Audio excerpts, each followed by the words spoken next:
د پرانیستي مراسم دي. ټول افغانان د خوشحالۍ ځای دغه ده. چا چې پانګونه کړې ده به افغان دم افغانان دي او د دې افغانانو په توسط سره الحمدلله نور افغانان چې خارج ته تښتېدلي وو یا تښتېدل هغه تشویق شول، هغه هم راغلو خپله سرمایه ګزاري په افغانستان کې د تقریبا 2.08 میلیونه ډالره د باندې مصرف راځي. دا داسې یو مارکیټ جوړېږي چې د نظیر په دې شاوخوا او همسایه دولتو کې هم نه وي.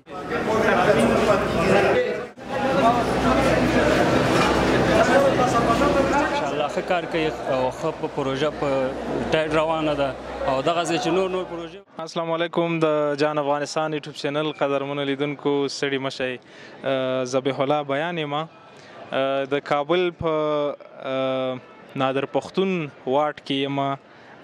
د ریاست الوزرا د دویم مرستیال عبدالسلام حنفي او د اسلامي امارت د نورو مسؤلینو لخوا نه د جادې نادر پښتون د سړک د بیا رغونې او په دغه ځای کې د سن سکای خیرخوا الکترونیکي کمپلیکس د موټرو د تمځای د پرانیستي مراسم دي.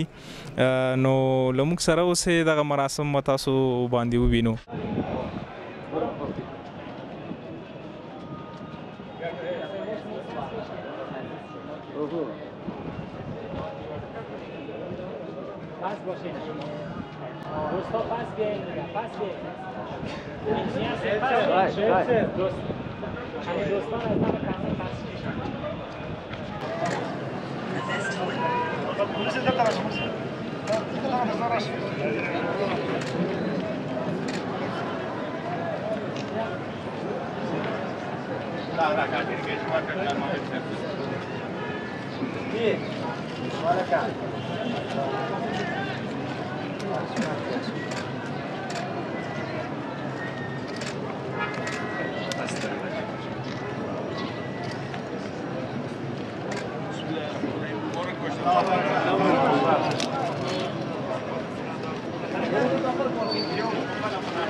مبارک باشه.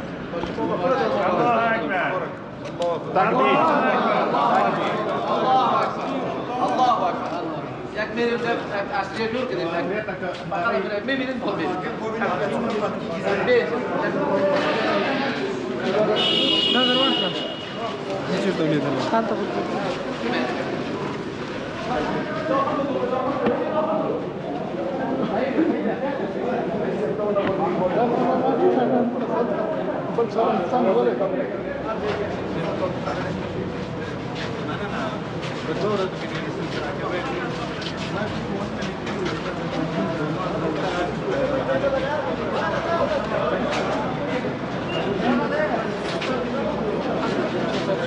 شیخ صاحب چسته شیخ صاحب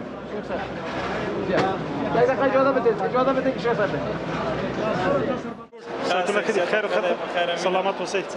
خاص ته انشاءالله. د دغه کمپلیکس په هکله درنه اورو. لومړی راته ځان معرفي کړئ. د ما نوم انجینیر میرویس توتاخیل یم.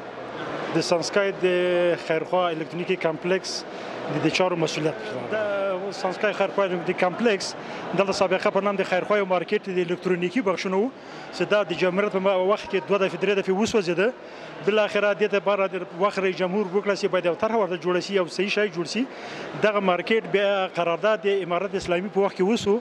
دا مارکیټ په 9360 متر مربع کې دا ټول موقعیت لري، تقریبا 15 جریبه او دا نه پوړه ده چې 2 پوړه پارکینګ ده د موټرو او 2 پوړه تجارتي وسایل لکه موبایل، پاکاو، یخچال او تلویزیون او کمپیوټر ده. او دا د نور دکانونه دي، 2 منزل دکانونه دي، 2 منزله پارکینګ ده د خلکو د سہولت په خاطر باندې. دغه څه ده، دغه د کمپلیکس دا اصلا د یو سرمایدار لخوا دا جوړیږي. دا د دولت سره په 10 کالو قرارداد شوی ده چې په 10 کالو کې به دغه مارکیټ د سرمایه گذار شوي. د سرمایه هم سرمایه گذار شوي، عام هغه دکانداران چې متضرر شوي دي دغه پکې موقعیت لري. د دې کوم عاید چې راځي د 10 کالو پورې به 10% دولت ته ځي او 1% به خپل سرمایدار اخلي. بل 10 کلونه به دغه ټول عواید د پارکینګ د دکانونو د ټول باغ ته ورکول کیږي. تقریبا در حدود 80% کار ته تکمیل شوی ده او داسې فکر وکړئ چې تقریبا کم کار یې پاتې ده، یا د 8 میاشتو آینده کې به دا کار تکمیل شي او بهرمنۍ ته به وسپارل شي.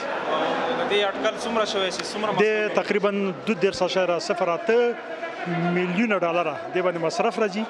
دا داسې یو مارکیټ جوړیږي چې د نظیر په دې شاوخوا او همسایه دولتو کې هم نه، دا به ډېر مجهز سیستم د دې پارکینګ په سیستم د هوشمند باندې فعالي کمپیوټر سیستم باندې برقي زینې، لیفتونه، کارګو، رستوران، هوټل، تقریبا دا ټول مارکیټ حدود 100 تشنابونه لري، عصري تشنابونه چې هغې کې د معلولینو لپاره تشنابونه په نظر کې نیول شي، زنانو لپاره په نظر کې، مردانو لپاره په نظر کې نیول شي، او سیستم د ګرما او سرما به لري، یا وړي کې به یخ وي، په ژمي کې به ګرم وي، او ډېره موډرن طریقه به جوړېږي.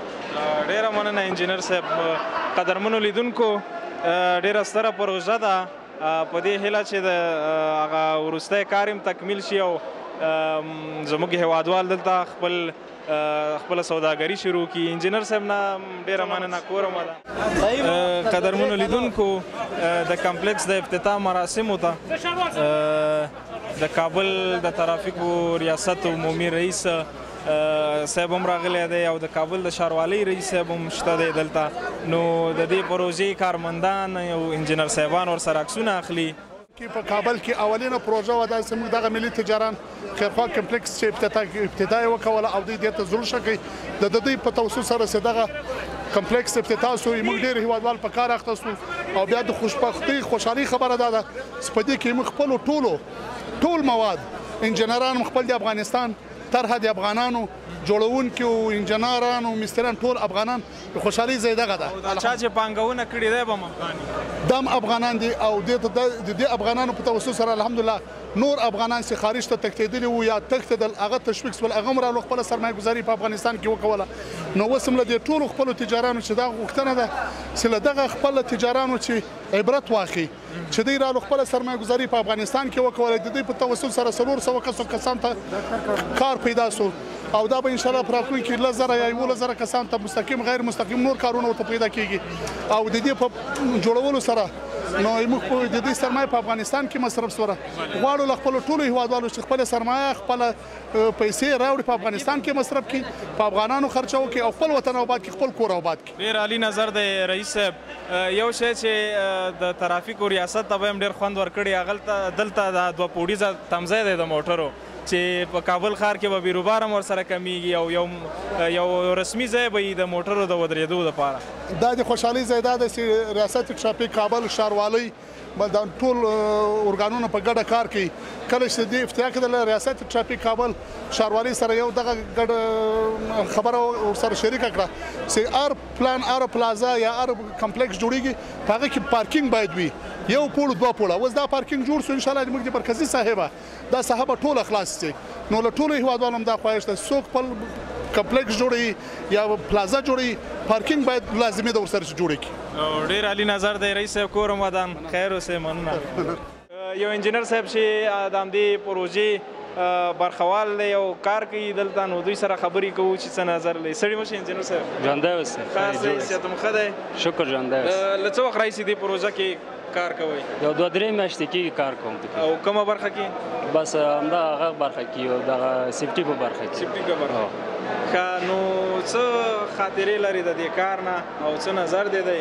خاطرې خو ښه خاطرې لرو. نظر همدا ده چې نور دې نه هم ښه پروژې مخې ته لاړ شي، دا ځوانان ټول په کار شي او دا بیکاري ختمه شي.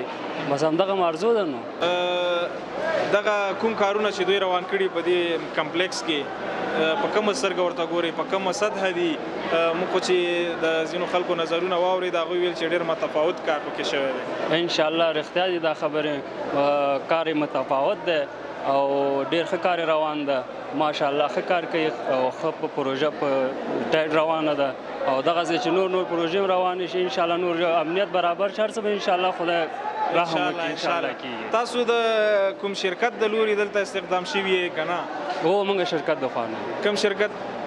سانسکا الکترونر. نو څومره موده به نور یاستئ دلته، کارونه به مخ ته وړئ؟ خو دا چې تر څو سر ته رسو نو که نه څو فیصده کار یې پاتې دی؟ یو یا 50% به یې کار یې مخې ته وتلی. 50 یعنی نیمه برخه کار یې بشپړ شوی دی او نیمه برخه کار یې باقي دی چې دا به هم په څه موده کې بشپړ شي. انجینر صاحبان چې دا نن څومره خوشحاله دي دلته رسنیو سره خپله خوشحالي شریکوي، نو د دې نه ښکاري چې دوی خپل کار ته هم ډېر پابند دي او خوند اخلي د دغې روزګار نه، د دغسې چې وطن آبادیږي. که همداسې نه ده؟